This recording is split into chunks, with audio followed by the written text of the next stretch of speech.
Bendiciones para todos, bienvenidos a un nuevo capítulo de este estudio de la epístola del apóstol Pablo a los Efesios. Hoy nos toca ya la clase número 16, estamos ya bordeando ya los 4 meses desde que comenzamos este estudio y ha sido un tiempo de mucha edificación, realmente de mucha bendición de poder descubrir juntos todas las bendiciones espirituales que Dios nos ha legado en Cristo, todo lo que Dios nos ha concedido y que el Espíritu Santo nos fue dado para conocer aquello que ya nos fue concedido en Cristo. Y estamos ya introducidos de lleno en el capítulo número 2 de Efesios. Estamos en Efesios capítulo 2.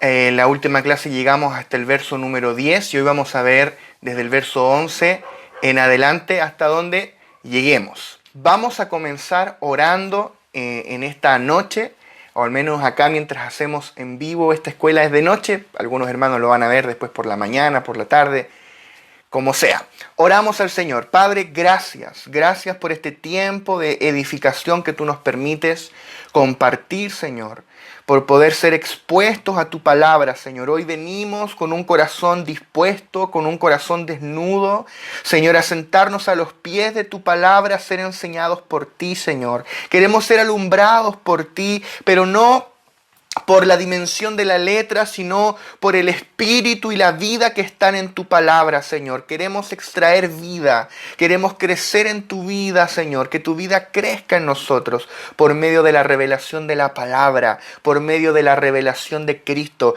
Que la palabra de Cristo, Señor, esta noche, Señor, este tiempo de impartición sea como una plomada, sea, Señor, algo que marque, Señor, que venga a enderezar nuestras vidas, a marcar la ruta, el camino por el cual debemos caminar el próximo tiempo, Señor. Consagramos, Señor, los próximos minutos a ti. Disponemos nuestro espíritu, abrimos nuestro corazón. Estamos dispuestos a entregar nuestra mente natural para que se manifieste en nosotros la mente de Cristo, Señor. Te honramos y te adoramos en el nombre poderoso de Jesús. Amén y amén. Muy bien, me gustaría comenzar leyendo Efesios capítulo 2. Efesios capítulo 2, verso 11 al 13. Efesios capítulo 2, verso 11 al 13. La semana pasada llegamos hasta el verso 10. Terminamos hablando de que somos la obra maestra de Dios, que la iglesia es la obra maestra de Dios. Y hoy arrancamos ya desde el verso 11. Dice, por tanto, acordaos de que en otro tiempo, eso es clave, en otro tiempo, vosotros, los gentiles en cuanto a la carne, erais llamados incircuncisión por la llamada circuncisión hecha con mano en la carne. En aquel tiempo estabais sin Cristo, alejados de la ciudadanía de Israel y ajenos a los pactos de la promesa, sin esperanza y sin Dios en el mundo. Pero ahora, en Cristo Jesús, vosotros que en otro tiempo estabais lejos, habéis sido hechos cercanos por la sangre de Cristo. Qué maravilloso texto. Queremos hoy ir desglosando este texto. Vamos sin prisa, sin apuro. Queremos extraer vida de cada uno de estos versículos. Entonces vamos a comenzar por el verso 11. Y lo volvemos a leer. Dice, por tanto, acordaos de que en otro tiempo, vosotros los gentiles, en cuanto a la carne,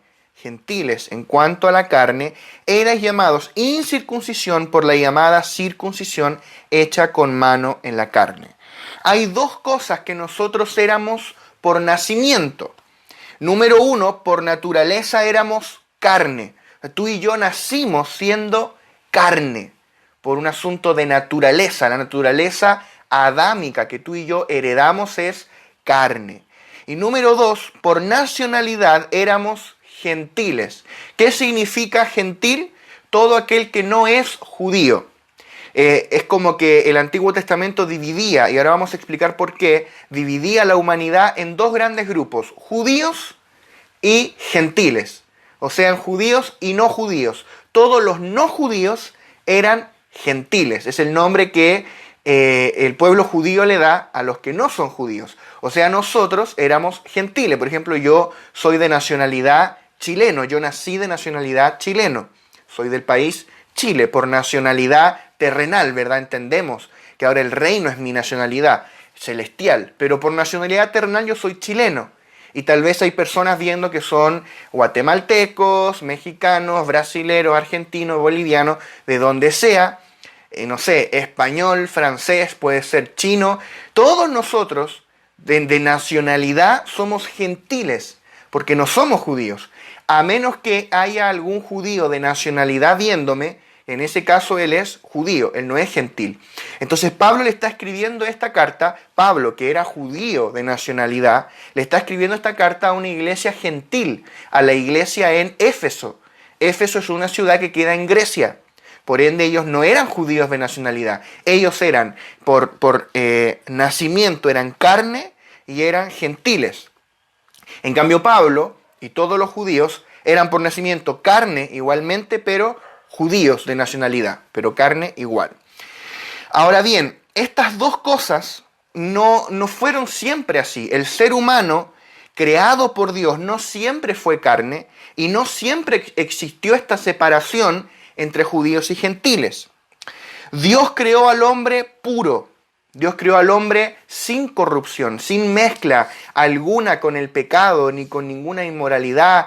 No había ningún elemento maligno mezclado con el hombre. Dios creó al hombre puro. Dios lo hizo perfecto, libre de corrupción. Aunque el hombre sí era corruptible, es decir, él tenía la posibilidad de corromperse. ¿Por qué? Porque Dios le dio el derecho de elegir.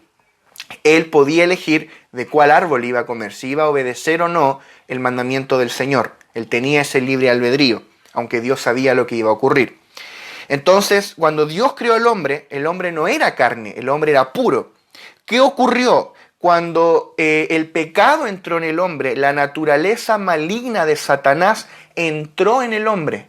Y a causa de eso, el hombre fue contaminado desde adentro hacia afuera y se volvió carne.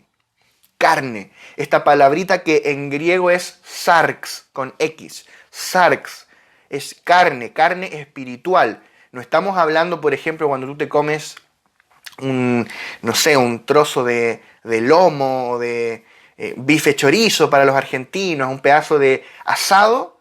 No estamos hablando de esa carne, estamos hablando de la carne espiritual. Y en español usamos la misma palabra. Pero, por ejemplo, en el inglés se ocupan dos palabras diferentes. En el inglés, la carne para comer es meat. Meat. Ahí me perdonan mi inglés. Bueno, estamos tomando clases de inglés. Meat. Y carne espiritual es flesh.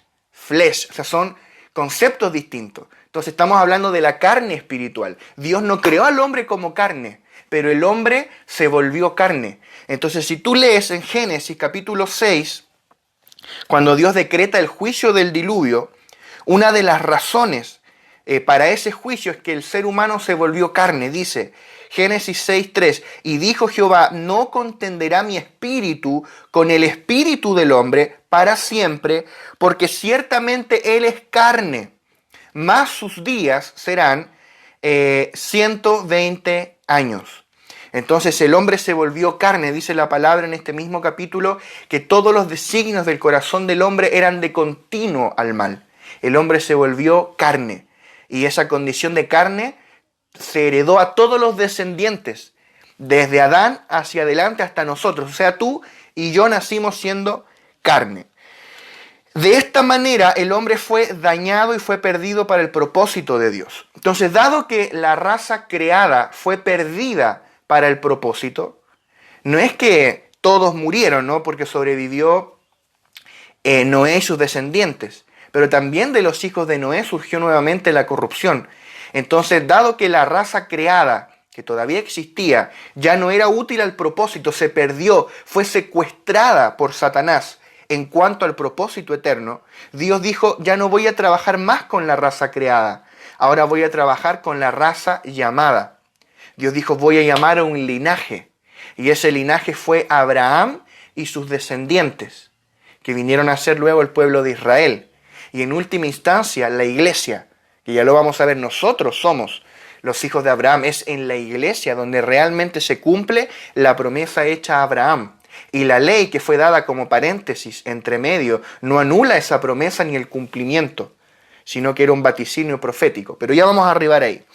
Entonces Dios decidió trabajar con un linaje. Dios llamó a Abraham y a su descendencia para cumplir su propósito a través de ellos, a través de Abraham y de su descendencia. Abraham, Isaac y Jacob.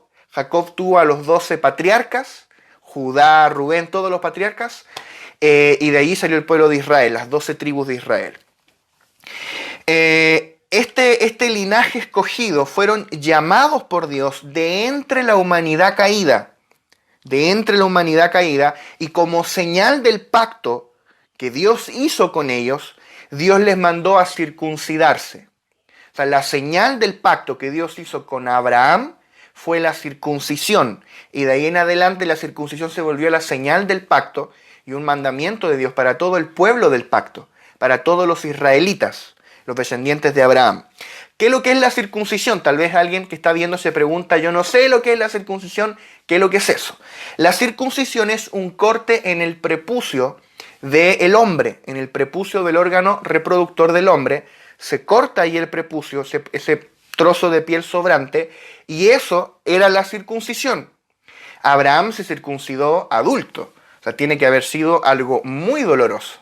Yo creo que hoy por hoy todos nosotros los gentiles agradecemos a Dios que no tenemos que circuncidarnos, ¿verdad? Es algo doloroso. Ahora, de ahí en adelante los judíos lo practicaban en el día 8 de nacido. Todo hijo varón, al día 8 de nacido se le practicaba la circuncisión, y algunos expertos dicen o piensan de que en ese día la capacidad de recuperación del cuerpo, de cicatrización, es la más alta, digamos, a lo largo de toda la vida. Dicen, ¿no? Yo no soy médico. Pero bueno, el punto es que a los 8 días de edad se circuncidaba todo varón judío. Solamente los hombres se circuncidaban. Así que también denle gracias al Señor todas las mujeres que están ahí escuchando este mensaje.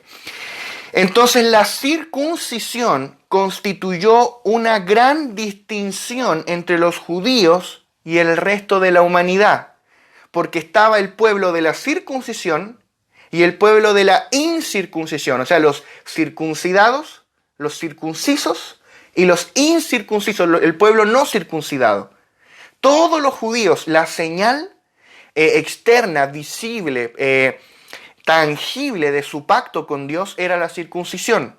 En cambio, si tú examinabas a un hombre que no era judío, tú rápidamente podías detectar que no era judío, él no tenía pacto con Dios, él no era circuncidado. Y si alguien que no era judío quería entrar al pacto, al antiguo pacto, tenía que circuncidarse y de ahí en adelante debía guardar la ley. Ahora bien, ¿qué representaba la circuncisión? Representaba renunciar a la carne, porque tú cortas la carne, se representa sacar algo de ti. Hay algo que debe ser sacado y es la condición de carne, la carne espiritual. El hombre se volvió carne, pero no era carne. Es decir, que no es que Dios va a destruir tu cuerpo no es lo mismo que tu carne, no es lo mismo. El cuerpo no es pecaminoso, pero el cuerpo constantemente es arrastrado por los deseos carnales. El alma en sí tampoco es la carne. ¿Qué es lo que ocurrió? ¿De dónde surge la carne? La carne surge cuando luego del pecado del hombre la maldad entra en el corazón, entra en el alma y el alma cobra vida propia. Ya no es meramente una vasija, cobra vida propia, que es la vida del alma, la vida psique. Y esta vida se vuelve la vida misma del hombre. La voluntad del hombre cobra voluntad propia, su mente cobra una mente propia, sus intenciones, su sentir, tiene un sentir propio y se forma una confederación entre el alma y el cuerpo, liderada por esta simiente del pecado. Y esa confederación se llama la carne. Entonces es algo espiritual. ¿Y qué representaba la circuncisión? Cortar la carne y ser llamado fuera de la raza humana caída, ser llamado a un linaje de los llamados por Dios para el cumplimiento de su propósito eterno. Eso representaba la circuncisión. Entonces el pueblo circuncidado era llamado la circuncisión. Cuando tú ves que en el Nuevo Testamento se habla, es que los de la circuncisión hacen tal cosa, la circuncisión se refiere al pueblo circuncidado. Eran aquellos que fueron separados de la condición caída de la humanidad. No es que habían sido liberados del pecado, eso ocurrió con Cristo, pero ellos eran el único pueblo que tenía pacto con Dios. Y yo quiero que tú veas esto, porque a veces es fácil estar parado hoy y mirar hacia atrás y uno quizás nació en la vida de iglesia, o tal vez tú te convertiste al Señor y llegaste a la iglesia y se hablaba nuevo pacto y para ti quizás todo está mucho más claro. Pero si tú miras hacia atrás, hasta hace poco más de 2000 años atrás, Cristo no había venido, el antiguo pacto todavía estaba vigente, todavía estaba en operación. Y había un templo en Jerusalén y allí se realizaban sacrificios en ese templo. Y una vez al año el sumo sacerdote entraba al lugar santísimo, realizaba una serie de sacrificios y de rituales allí que Dios había prescrito. Y el pueblo de Israel, ese pueblo que estaba allí, era el único pueblo sobre toda la faz de la tierra que tenía pacto con Dios. Ningún otro pueblo tenía un pacto con Dios. Ellos eran el pueblo del pacto. Dios pactó con Abraham y su descendencia y con nadie más. En el antiguo pacto, el único pueblo que tenía pacto con Dios era los israelitas. Ningún otro pueblo. O sea, si tú y yo hubiésemos nacido hace 2000 años, no habría habido posibilidad de tener pacto con Dios. La única posibilidad hubiera sido volvernos judíos. O sea que por eso Pablo está diciendo, en otro tiempo ustedes no solamente eran carne, ustedes eran gentiles según la carne. O sea, además de ser carne, éramos gentiles, estábamos completamente ajenos al pacto de Dios, al pueblo del pacto, estábamos fuera. Estábamos out, no había posibilidad alguna para nosotros. Pablo está mostrando lo perdido que nosotros estábamos.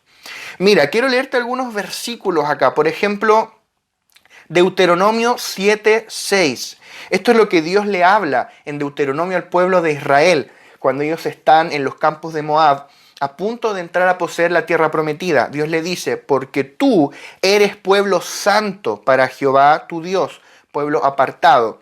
Jehová tu Dios te ha escogido para hacerle un pueblo especial más que todos los pueblos que están sobre la tierra.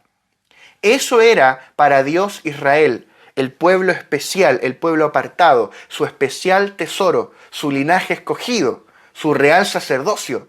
Solo Israel, nadie más. Así era el antiguo pacto. Es fuerte hablar estas cosas, intentar imaginar. Yo te animo a que intentes imaginar cómo era vivir en ese tiempo y ser de otro pueblo, porque nosotros no éramos judíos, éramos gentiles según la carne.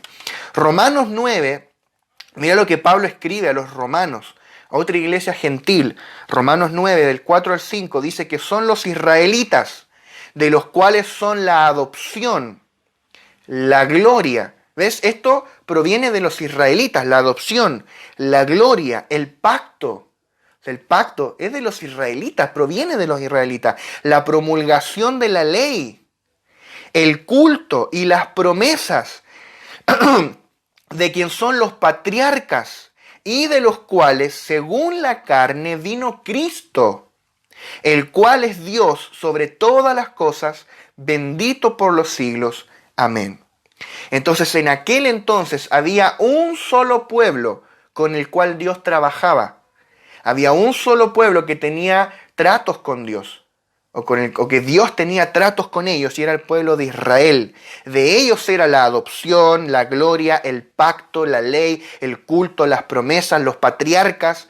De ellos vino Cristo. O sea, todos los patriarcas eran israelitas. Cristo mismo, según la carne, vino del pueblo de Israel. Jesús era judío. Imagínate. Entonces, dice Juan, capítulo 4, verso 22. Mira lo que Jesús le habla a la mujer samaritana. Si tú no sabes toda la historia de los samaritanos, te animo a que la investigues. ¿De dónde surge el pueblo samaritano? Surge de mezclas de judíos con otros pueblos, con otras etnias. Entonces mira lo que dice Juan 4:22. Vosotros adoráis lo que no sabéis. Esto se lo dice Jesús el Señor. Nosotros adoramos lo que sabemos porque la salvación viene de los judíos. Mira lo que dice el Señor. La salvación viene de los judíos. No vino de Chile la salvación. No vino de Estados Unidos. No vino de China.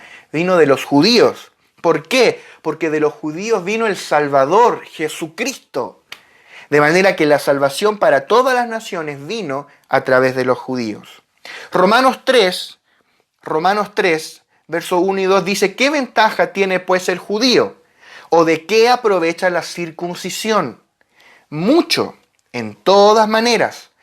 Primero, ciertamente que les ha sido confiada la palabra de Dios. A ellos, a los judíos, les fue confiada la palabra de Dios. La palabra de Dios se refiere aquí al Antiguo Testamento, porque esto es parte del Nuevo Testamento, que cuando esto se dijo no estaba escrito. Por ende se está refiriendo al Antiguo Testamento. O sea que los oráculos de Dios del Antiguo Testamento, todo el consejo de Dios del Antiguo Testamento, 39 libros de la Biblia, le fueron confiados al pueblo de Israel, a los judíos. No a los chilenos, argentinos, chinos, sudafricanos, no. A los judíos les fue confiada la palabra de Dios, el Antiguo Testamento. Es más, la mayoría de los primeros apóstoles, obviamente fueron todos judíos.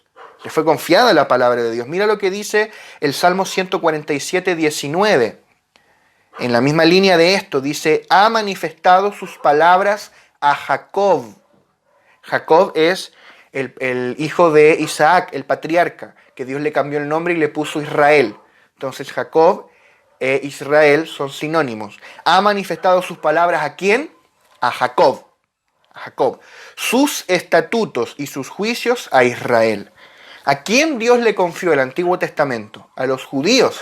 O sea, nosotros éramos gentiles, éramos, según la carne, gentiles. Éramos un pueblo ajenos a los pactos, ajenos a la ley, ajenos a las escrituras. No teníamos nada. Estábamos perdidos. Ellos eran la circuncisión.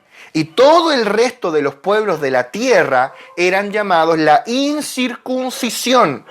Por eso dice acá que nosotros éramos llamados la incircuncisión por la circuncisión, según la carne. Nosotros permanecíamos en la condición caída como incircuncisión y no teníamos pacto con Dios. Éramos gentiles, según la carne, sin Cristo. Y los judíos se jactaban de la circuncisión. Los judíos se jactaban de la ley, se jactaban del pacto que ellos tenían con Dios, se jactaban del templo. Y ellos menospreciaban a la incircuncisión, a los gentiles. Los judíos menospreciaban a los gentiles. Por eso Pablo dice acá en el verso 11, nosotros éramos llamados incircuncisión por la llamada circuncisión o por la circuncisión hecha con mano en la carne. Verso 12, mira lo que vamos a entrar acá, que es muy muy fuerte en el verso 12. Dice, en aquel tiempo estabais sin Cristo, alejados de la ciudadanía de Israel y ajenos a los pactos de la promesa, sin esperanza y sin Dios en el mundo. Lo voy a volver a leer. Dice, en aquel tiempo estabais sin Cristo. O sea, tú y yo estábamos sin Cristo. Alejados, número 2, de la ciudadanía de Israel. Ajenos a los pactos de la promesa. Sin esperanza y sin Dios en el mundo. Entonces acá hay 7 condiciones o 7 desventajas que a nosotros nos separaban de Dios. Número 1, estábamos separados de Cristo. Dice que estábamos sin Cristo. En aquel tiempo estábamos sin Cristo. Mira qué terrible es pensar cuando estábamos separados de Cristo. ¿Por qué estábamos separados de Cristo? Porque Cristo, el Mesías, vino de Israel. Cristo vino del pueblo circuncidado. Y puesto que nosotros estábamos incircuncisos, estábamos alejados de Israel y por ende estábamos sin Cristo. Porque Cristo vino de los judíos. Por ende, sin circuncisión nosotros estábamos sin Cristo. Número 2, estábamos alejados de la ciudadanía de Israel. Alejados de la ciudadanía de Israel. Habían ciertos derechos civiles que el pueblo escogido de Dios tenía, tales como el gobierno de Dios, la bendición de Dios y la presencia de Dios. A causa de la caída, a causa del pecado de Adán y de Eva, ellos perdieron estas bendiciones, perdieron estos derechos civiles de ser parte del pueblo, el pueblo del reino de Dios, o el pueblo que vive bajo el gobierno de Dios. Ahora bien, cuando Dios llamó a Abraham, por medio de la circuncisión, Dios le devuelve a Abraham todos estos derechos, Dios le devuelve a Abraham el gobierno de Dios, le devuelve su bendición y le devuelve su presencia.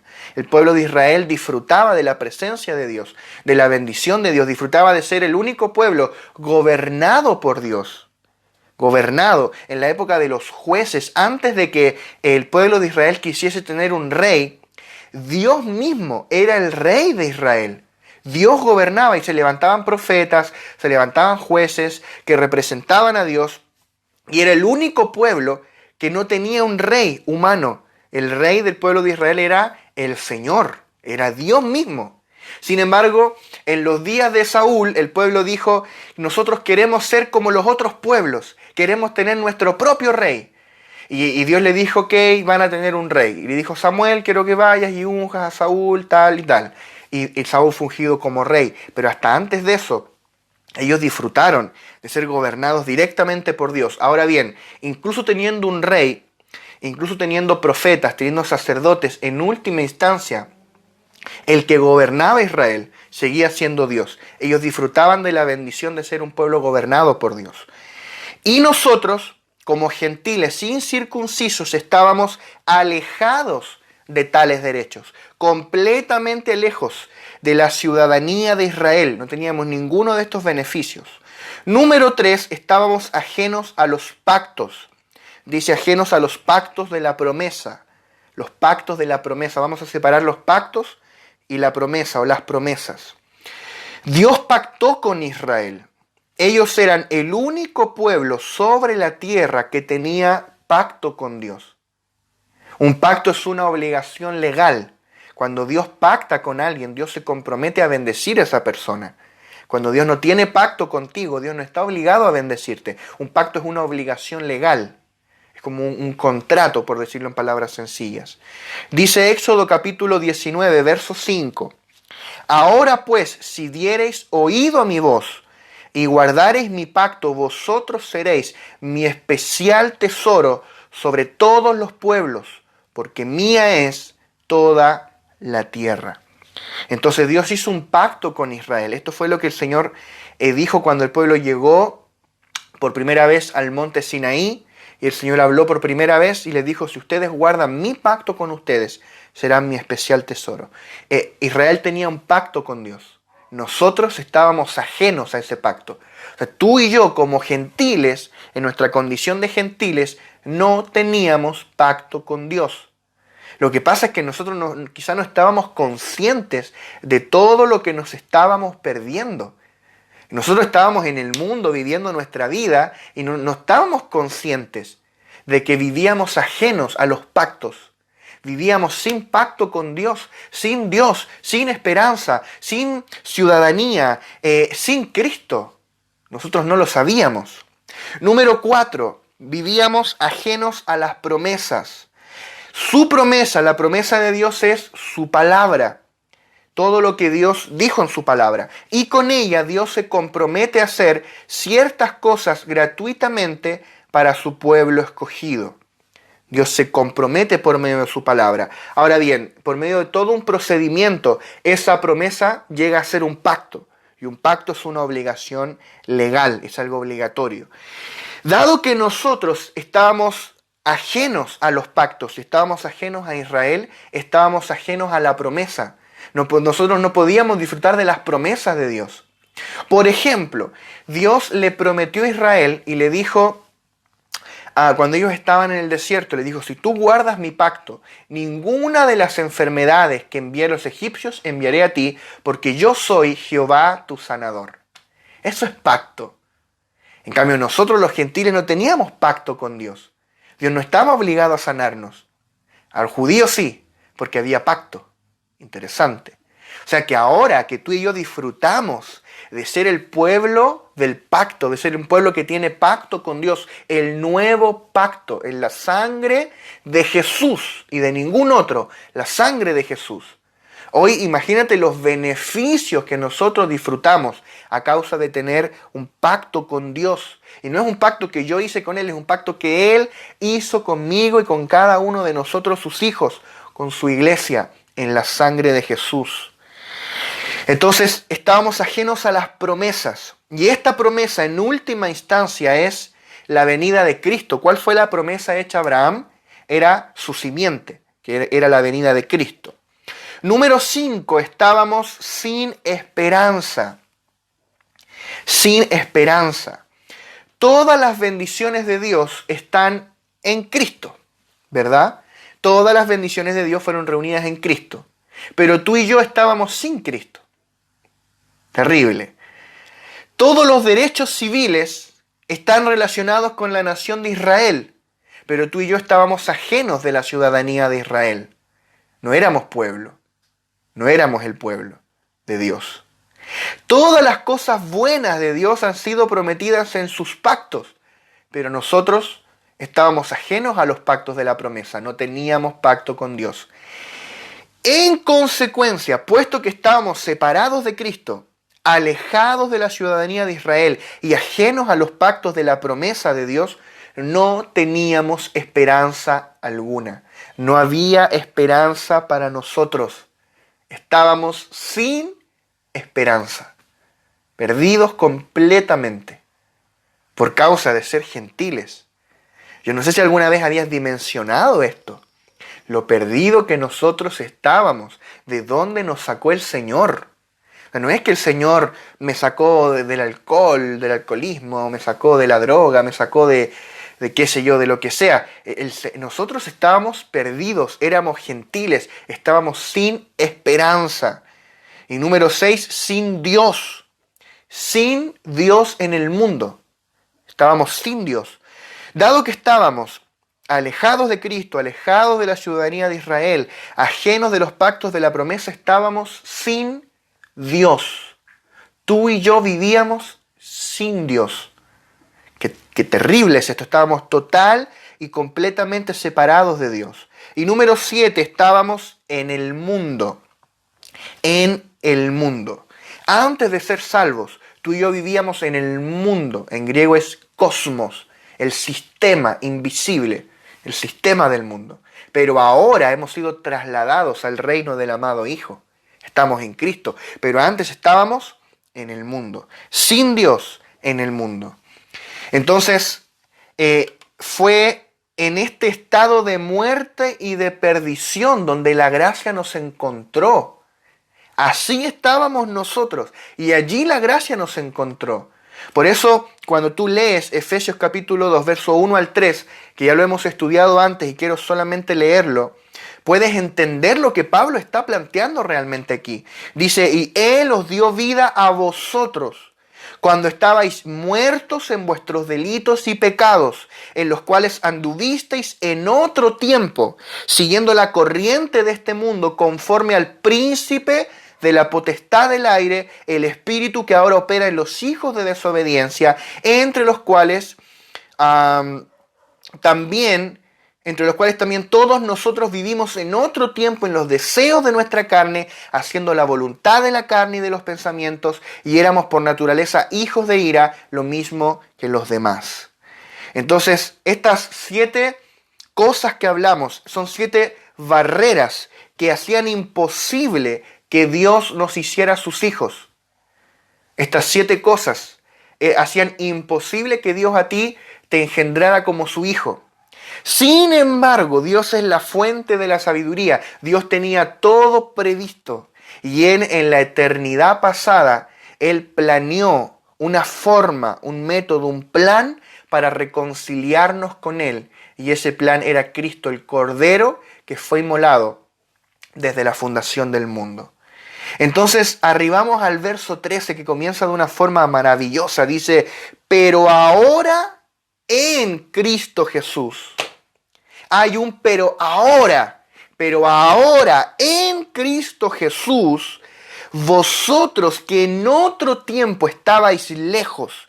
¿Dónde estábamos? Lejos, lejos, muy lejos. Habéis sido hechos cercanos por la sangre de Cristo. Esta frase tan maravillosa, pero ahora en Cristo Jesús. Esta frase lo cambia todo para nosotros, absolutamente. Antes yo estaba bajo el juicio de Dios, pero ahora en Cristo ya no. Fui libre del juicio. Antes Dios me miraba de lejos, pero ahora en Cristo ya no. Ahora fui hecho cercano por la sangre de Cristo. Todo esto es por medio de su sangre. Y quiero que podamos leer Hebreos capítulo 9, versos 6 al 8. Dice, y así dispuestas estas cosas. Mira cómo el autor de la epístola a los Hebreos describe cómo funcionaba el templo en Jerusalén. Dice, y así dispuestas estas cosas, en la primera parte del tabernáculo entran los sacerdotes continuamente para cumplir los oficios del culto. Está hablando del lugar santo, ahí entraban constantemente los sacerdotes. Allí se ofrecía, por ejemplo, los panes de la proposición, el incienso, ciertos temas de sacrificio, etc.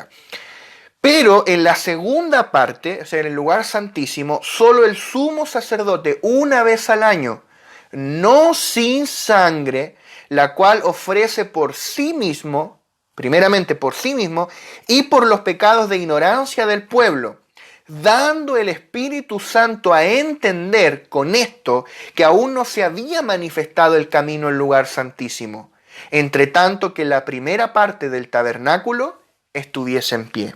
Entonces estaba este templo que fue luego, primero fue el tabernáculo y luego fue el templo, pero era lo mismo, tenía tres partes, el atrio, el lugar santo y el lugar santísimo. En el lugar santo podían entrar los sacerdotes a hacer todas sus labores, pero en el lugar santísimo, detrás del velo, había una cortina gruesa, desde lo alto hasta el suelo, de pared a pared. Tú no podías ver lo que había en el lugar santísimo. Todo esto son cosas profundas y son cosas fuertes de hablar. Como nosotros somos gentiles, capaz ni la sabíamos, capaz nos daba lo mismo, pero había una cortina que separaba al lugar santo del lugar santísimo. La presencia de Dios estaba en el lugar santísimo.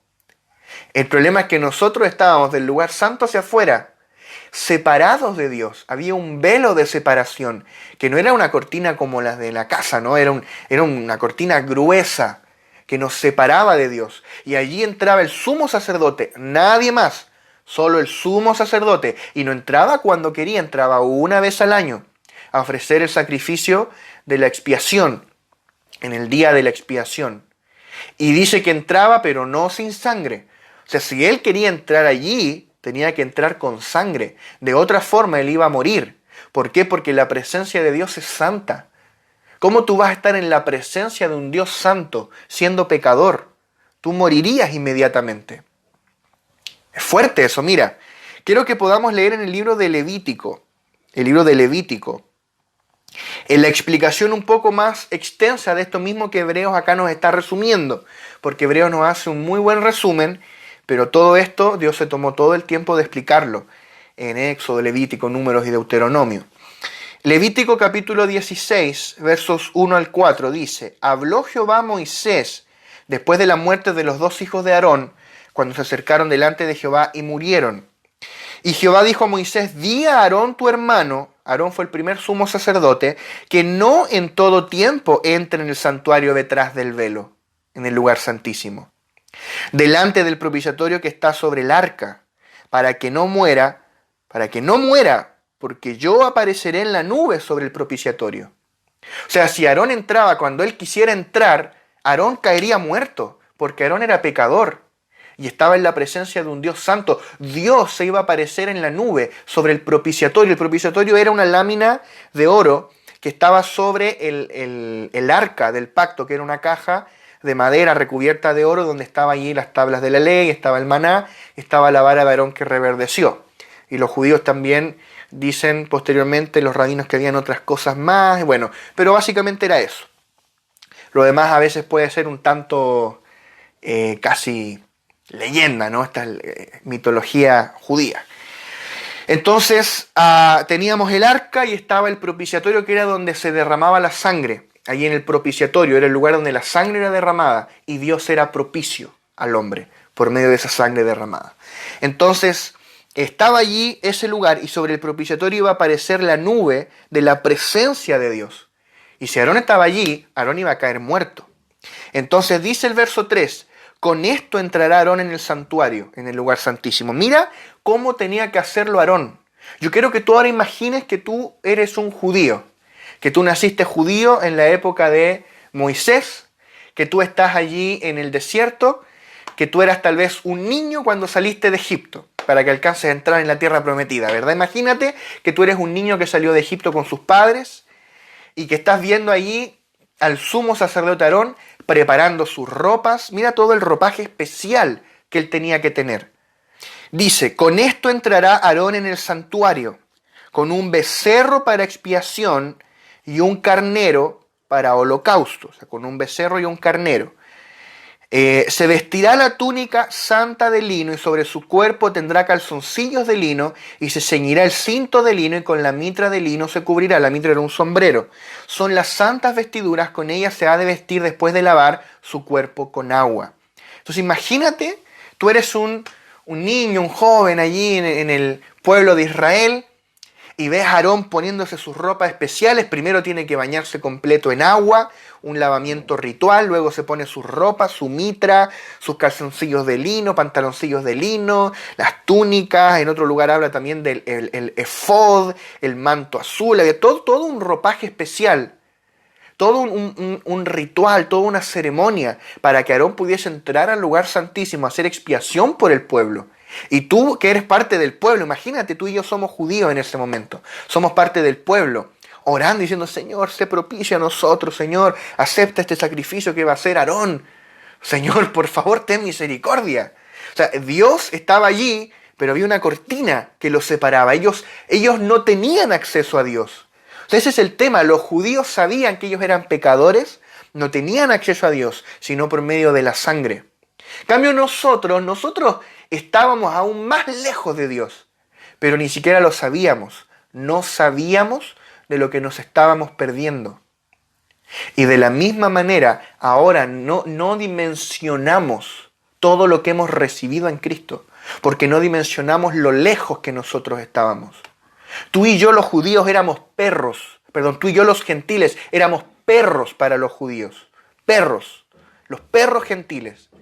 No éramos nada, no merecíamos nada. Sin Dios, sin Cristo en el mundo, lejos. Pero la sangre de Cristo nos hizo cercanos. Imagínate, tú y yo no valoramos, no dimensionamos todo lo que hemos recibido por medio del sacrificio de Cristo. Entonces volvamos a esta escena. Está allí Aarón preparándose. Tú eres parte del pueblo de Israel, estás observando esta escena. Y quiero que saltemos al verso 11 para no extenderme tanto en este pasaje. Dice, y hará traer Aarón el becerro, que era para expiación suya, y hará la reconciliación por sí y por su casa, y degollará en expiación el becerro que es suyo. O sea que él, antes de hacer sacrificios por el pueblo, tenía que ofrecer sacrificios por sus propios pecados y por los de su casa, un becerro. Imagínate, tú ves toda la escena, ves que Aarón prepara el becerro, lo trae al atrio, lo trae allí al templo, sacrifica el becerro, tú tienes que ver todo eso. O sea, era una escena fuerte. Lo que a ti te dice es, estamos distanciados de Dios, algo nos separa de Dios. Hay una cortina que nos separa. Después tomará un incensario lleno de brasas de fuego del altar de delante de Jehová, va a tomar de esas brasas, ese incensario, y sus puños llenos del perfume aromático molido y lo llevará detrás del velo. O sea, él va a entrar detrás del velo con ese perfume aromático y pondrá el perfume sobre el fuego delante de Jehová y la nube del perfume cubrirá el propiciatorio que está sobre el testimonio para que no muera. ¿Ves? O sea, él no podía llegar y entrar, tenía que entrar con ese perfume aromático, con ese incensario, lleno con esas brasas de fuego del altar del incienso que estaba en el lugar santo. Bueno, hay toda una discusión respecto al incensario, si estaba de este lado o del otro. Y digamos, la respuesta más aceptada es que estaba en el lugar santo, pero él tenía que tomar de ese incienso, o tomaba el incensario y lo llevaba detrás del velo. Por eso que a veces está de este lado, a veces está del otro. Pero había todo una ceremonia, un ritual. Quiero que vayas notando esto. O sea, no es una cosa de que no, Dios quiere hablar conmigo. No, no, no. Dios es santo. Si tú sin Cristo te acercabas a Dios, tú morías porque Dios es santo. O sea, estábamos lejos. Estoy intentando ilustrar en tu espíritu este principio. Estábamos lejos de Dios. Sin Cristo, sin Dios en el mundo, sin esperanza, ajenos de los pactos de la promesa, ajenos de la ciudadanía de Israel. Verso 14. Tomará luego de la sangre del becerro y la rociará con su dedo hacia el propiciatorio del lado oriental. No era el occidental, no, el lado oriental. Hacia el propiciatorio esparcirá con su dedo 7 veces de aquella sangre. Ni 6 ni 8, 7. Mira todo el procedimiento para poder acercarse a Dios. Y todo esto, no nos va a dar el tiempo hoy, pero todo esto era sombra, tipo y figura del sacrificio perfecto y todo inclusivo de Cristo en la cruz. Verso 15, después degollará, o sea, ahora que ya hizo expiación por sus propios pecados, degollará el macho cabrío, ese era por el pueblo, en expiación por el pecado del pueblo, y llevará la sangre detrás del velo adentro. Ahí vuelve a entrar detrás del velo, el lugar santísimo. Y hará de la sangre como hizo con la sangre del becerro, y la esparcirá sobre el propiciatorio y delante del propiciatorio. Así purificará el santuario a causa de las impurezas de los hijos de Israel, de sus rebeliones y de todos sus pecados. De la misma manera hará también al tabernáculo de reunión, el cual reside entre ellos en medio de sus impurezas. Ningún hombre estará, mira todas las especificaciones. No estamos leyendo esto por leerlo. Quiero que tu espíritu salte a esta verdad, sea iluminado a esta verdad. Estábamos muy lejos los gentiles. Y los judíos, que son los que estaban más cerca, todavía estaban separados por un velo que no les permitía tener contacto con la presencia de Dios. Y estaban todos estos rituales que les permitían por un año tocar esta expiación profética como una nota de crédito apuntando hacia la verdadera expiación que fue hecha en Cristo. ¿Dónde quedamos?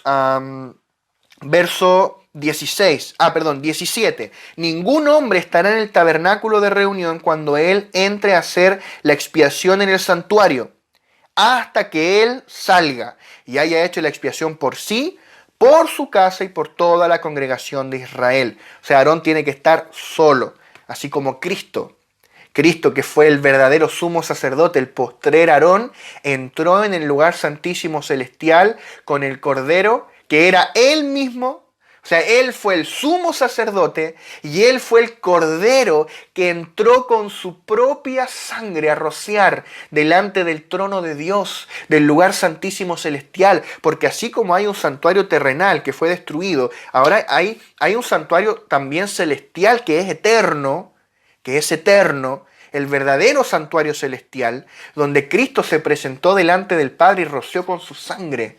Y se presentó como sacerdote y como ofrenda.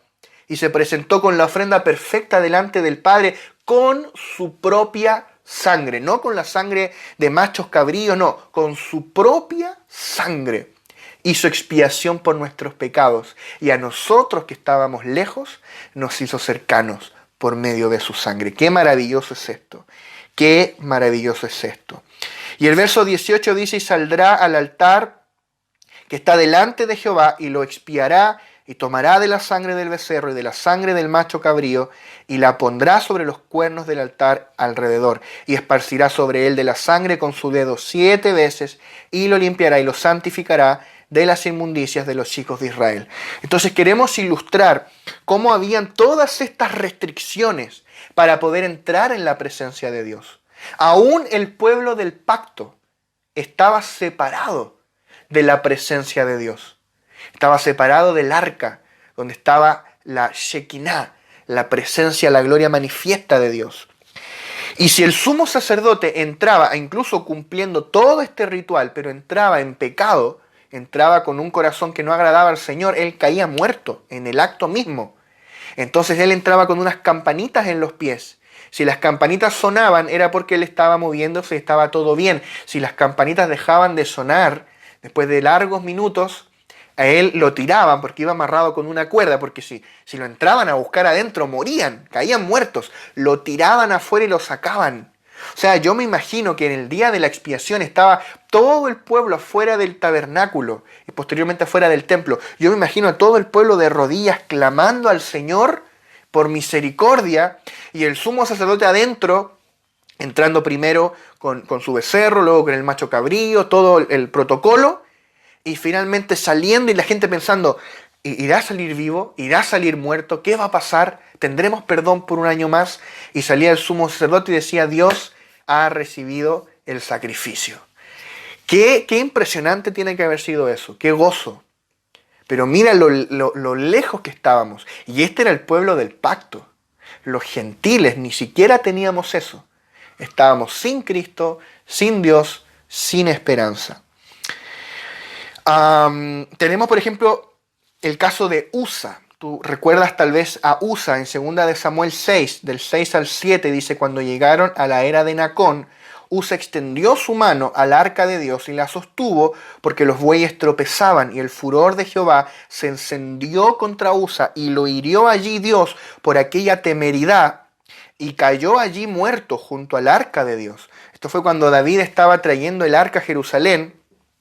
Y iba en una carreta arrastrada por bueyes y los bueyes tropezaron y se movió la carreta y se iba a caer el arca. Y Usa, de toda su buena voluntad, quiso afirmar el arca y cayó muerto, porque Dios es santo. O sea, nadie podía tocar a Dios, nadie podía ver a Dios y seguir vivo, porque Dios es santo y el hombre es pecador. Había una cuenta pendiente con Dios, había una pena de muerte pendiente sobre toda la humanidad. Ese era el asunto. Tú no podías presentarte delante de Dios, salvo con sangre. Y el sumo sacerdote, y una vez al año. Nosotros estábamos lejos, mucho más lejos, porque éramos gentiles. Entonces esto pasaba cuando un pecador tocaba a Dios. Por eso Isaías pensó que iba a morir cuando él vio a Dios. Si tú recuerdas en Isaías capítulo 6, cuando Isaías vio al Señor sentado en su trono y sus faldas llenaban el templo, y él vio esa visión, que el Señor le dijo, ¿a quién enviaré y quién irá por nosotros? En esa visión, Isaías dijo, voy a morir porque vi a Dios. Mira, Isaías 6:5 dice, entonces dije, ay de mí que soy muerto, porque siendo hombre inmundo de labios y habitando en medio de pueblo que tiene labios inmundos, han visto mis ojos al Rey, Jehová de los ejércitos. Qué fuerte es esto. Estábamos separados, perdidos, muertos, lejos de Dios. Pero ahora en Cristo. Hay un pero ahora en Cristo. Gloria a Dios porque hay un pero ahora en Cristo. El camino al lugar santísimo fue abierto. Dios abrió el camino gratuitamente al lugar santísimo, a la presencia de Dios, para todo aquel que cree en Cristo y únicamente en Cristo. El problema del pecado fue solucionado por su sangre. Esta es la gloria de la cruz, que el problema del pecado, este problema congénito de la humanidad, fue solucionado por su sangre. Su sangre redimió nuestros pecados, su sangre lavó nuestros pecados, limpió nuestros pecados. El asunto del pecado fue solucionado y ahora podemos disfrutar a Cristo. Podemos disfrutar la ciudadanía celestial, podemos disfrutar de tener un pacto con Dios, el nuevo pacto, podemos disfrutar de las promesas, podemos tener esperanza, podemos disfrutar a Dios y podemos estar ya no en el mundo, sino en el reino del amado Hijo. Dime si eso no es glorioso. Dime si eso no son buenas noticias, que antes estábamos lejos, pero fuimos hechos cercanos por medio de la sangre de Cristo. Qué maravilloso, qué glorioso es esto. Amado hermano, amada hermana, que el Señor nos libre de no valorar a Cristo, de no valorar todo lo que Cristo es para nosotros y todo lo que Él ha hecho para nosotros. Yo te aseguro que un judío lo valora. Un judío que se convierte al Señor lo valora porque él sabe, él es consciente de todo lo que él no tenía. Un judío lo valora mucho más porque un judío sabe todo esto que estamos hablando, que para nosotros todavía es como foráneo, todavía es como ajeno, como distinto, porque no nacimos judíos, nacimos gentiles y no queremos ser judíos tampoco. Y además esto ya no se trata de ser judíos y gentiles, sino de una nueva creación de la iglesia, la obra maestra de Dios, que hablábamos la semana anterior. Entonces, un judío valora esto, un judío sabe lo que no tenía, sabe que no tenía comunión con Dios, un judío sabe que era pecador y que no había forma de entrar en la presencia de Dios sino con sangre de un macho cabrío, de un becerro, no había otra forma. En cambio, nosotros los gentiles nos cuesta mucho más valorar a Cristo. Nosotros los gentiles nos cuesta mucho más. Porque ni sabíamos lo que no teníamos. Para nosotros que Dios nos hable es como, sí, Dios me habló, pero yo tengo una idea mejor, tengo mi propia opinión. Sí, Cristo, me cansé de Cristo.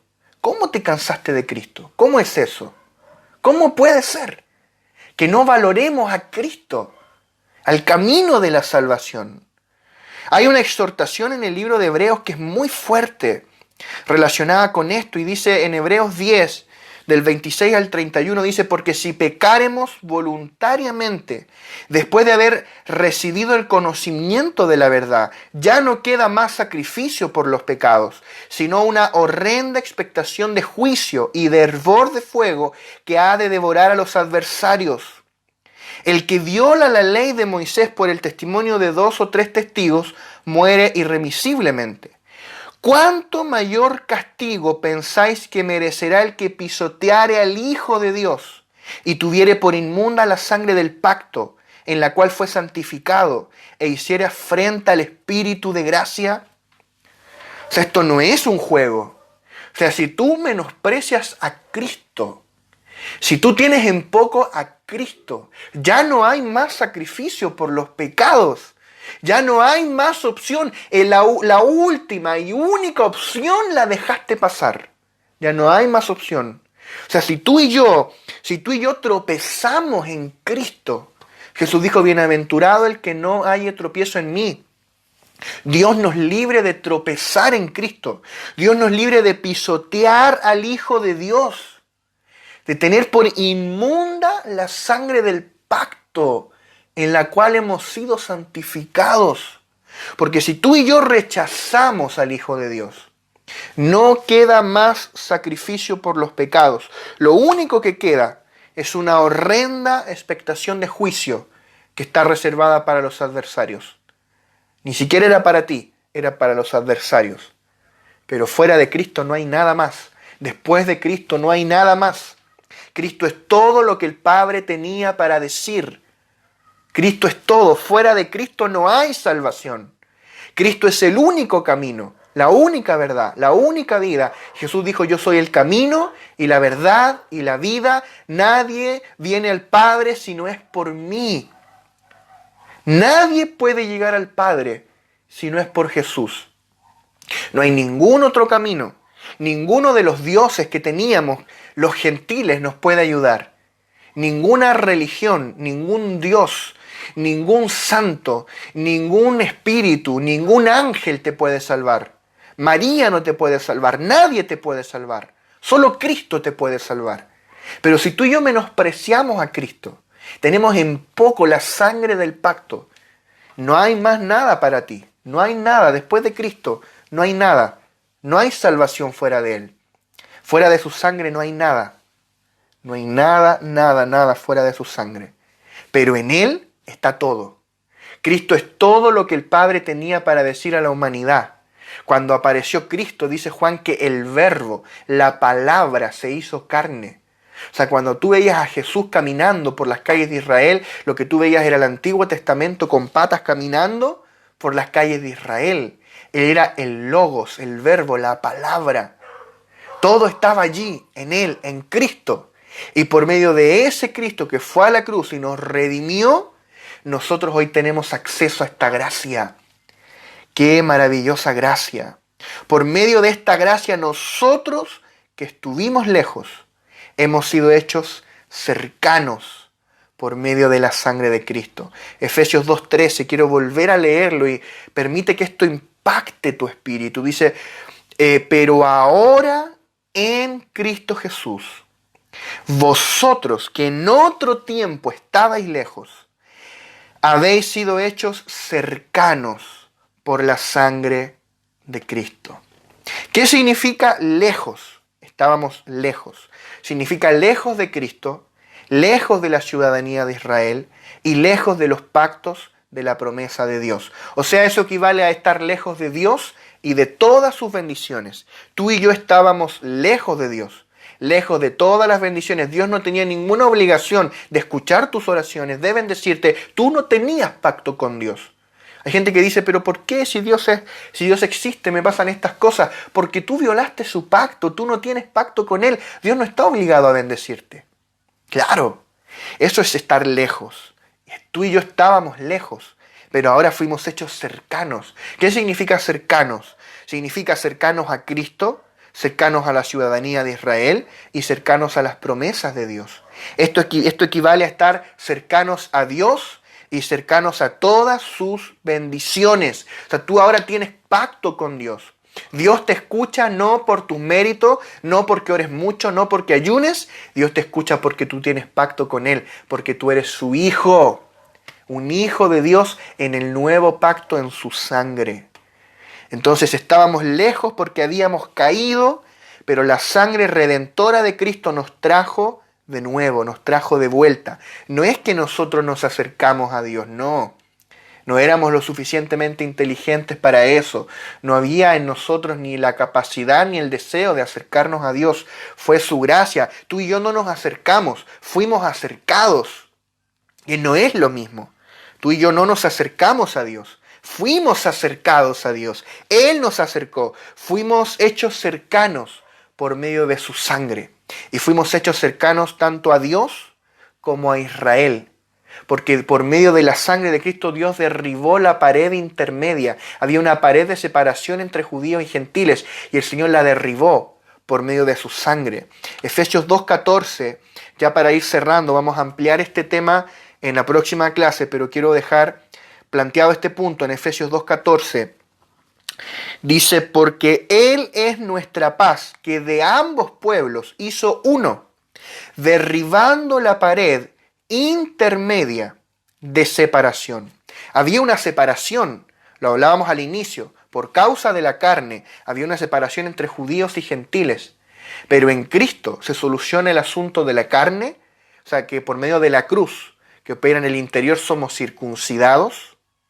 Y si yo quiero, yo todavía puedo operar en la carne.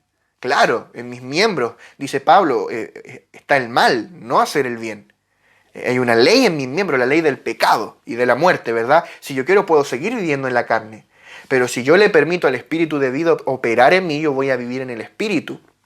Porque la cruz es un cuchillo, es una espada que viene a circuncidar ya no la carne exterior, ya no el cuerpo, sino que viene a circuncidar el corazón. Porque la verdadera circuncisión es la del corazón, es la interior. Entonces nosotros ahora somos circuncidados. Nosotros somos la verdadera circuncisión. Los que en espíritu servimos a Dios, los que hemos sido circuncidados en el alma, en la carne, cuando permitiste la espada del espíritu cortar en tu alma, cortar en tu interior todo lo que es adámico, que no le permite a la vida de Dios manifestarse. Y ahora nosotros somos hijos de Abraham, los verdaderos hijos de Abraham, los verdaderos herederos de la promesa. Entonces Dios derribó los muros de separación. Había un muro que separaba. Este eran los judíos, esto eran los gentiles. Pero ahora ese muro fue derribado y ya no hay separación. De los dos pueblos, el Señor hizo un nuevo pueblo, que es la iglesia, la obra maestra de Dios. De manera que esto ya no se trata de judíos ni de gentiles, sino de una nueva creación. Y esa nueva creación es la iglesia, el cuerpo de Cristo. Entonces, en la próxima clase vamos a hablar en profundidad de esto, de cómo de judíos y gentiles el Señor hizo un solo pueblo, un solo cuerpo que es la iglesia. ¿Y cuál es la relación entre la iglesia, Israel y los gentiles? Vamos a hablar de estos tres pueblos. Hay un tema bien importante allí que se desprende de lo que hemos hablado hoy y es muy importante que podamos entenderlo con claridad. Así que vamos a orar. Padre, gracias por este tiempo de edificación que tú nos permites compartir. Gracias, Señor, porque por medio de tu sangre derramada en esa cruz, tenemos libre acceso al lugar santísimo, libre acceso a tu presencia, libre acceso a tu gracia, a tus bendiciones, a todas las bendiciones espirituales en los lugares celestiales en Cristo. Gracias porque, Señor, por medio de esa sangre fuimos hechos cercanos, fuimos hechos herederos, miembros de tu cuerpo, una nueva creación. Gracias, Señor, por esa sangre preciosa que fue derramada por nosotros en la cruz. Señor, no hay palabras de gratitud que podamos expresar. No hay palabras que podamos decir, Señor, que puedan, Señor, expresar la gratitud de nuestro corazón. Simplemente adorarte, Señor, adorarte y adorarte porque tú eres santo, porque tú eres bueno, porque tú eres fiel, justo, verdadero y porque tú eres nuestro Padre, Señor. Nos engendraste como hijos, Señor, y hoy estamos sentados juntamente contigo en lugares celestiales para manifestar, Señor, en los siglos venideros las abundantes riquezas de tu gracia, tu multiforme sabiduría, Señor. Gracias, Señor, porque tú derribaste la pared de separación. Ya no hay judíos ni gentiles, sino un solo cuerpo que es tu iglesia, un nuevo pueblo que tú has creado, Señor. Gracias, Señor, gracias porque hoy somos hijos de Abraham por medio de la fe, porque podemos disfrutar a Cristo, podemos disfrutar la ciudadanía de Israel, podemos disfrutar los pactos de la promesa, podemos disfrutar tenerte a ti, Señor, podemos disfrutar, Señor, la esperanza de que es caminar contigo y podemos disfrutar lo que es vivir en tu reino, Señor. Gracias, gracias, Señor, te adoramos. Te honramos y te exaltamos en el nombre poderoso de Jesús. Amén y amén.